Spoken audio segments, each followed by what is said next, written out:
Kidlat News Updates. Mga balita, ngayon isang Chinese arestado sa car scam operation sa Maynila. Bigla ang inspeksyon ng NBI sa Bucor Detention Facility, layong tiyakin na walang special treatment sa high-profile inmates. Seguridad sa kauna-unahang parliamentary elections ng BARM, tiniyak ng AFP. Ako po si Cesar Soriano para ihatid ang mga nangunang balita sa buong kapuluan ngayon. Arestadong isang Chinese sa car scam operation sa Maynila.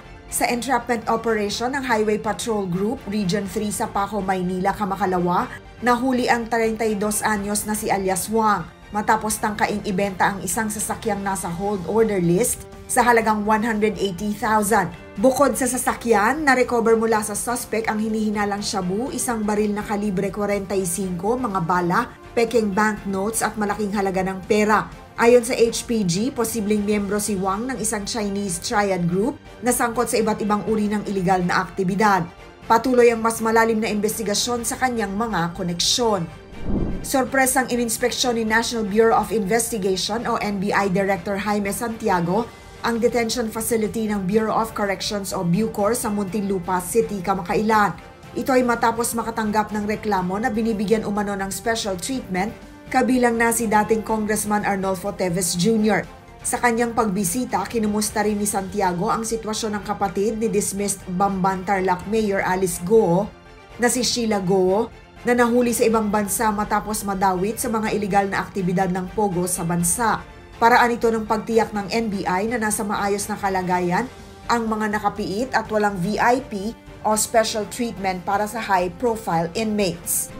Tiniyak ng Joint Task Force Central o JTFC at 6th Infantry Division sa pangunguna ni Major General Donald Gumiran ang buong suporta sa COMELEC para sa mapayapa at maayos na kauna-unahang parliamentary elections ng Bangsamoro Autonomous Region in Muslim Mindanao o BARM sa darating na October 13, 2025.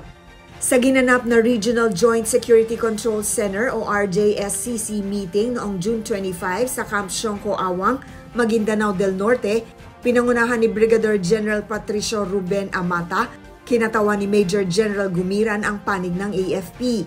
Kasama rito ang mga opisyal mula sa AFP, PNP Maritime Units at COMELEC sa pangunguna ni Chairman George Garcia. Binigyang diin ni Garcia ang kahalagahan ng halalan sa kasaysayan ng BARM at ang pangangailangan ng matibay na seguridad. Tiniyak naman ni Brigadier General Amata ang buong suporta ng militar sa proteksyon ng halalan at karapatan ng mga mamamayan. Para sa Kidlat News Channel, ako si Rosalyn Sinchonco, nag-uulat. Ako po si Cesar Soriano. Palagi niyong kasama sa bawat pagputo ng balita.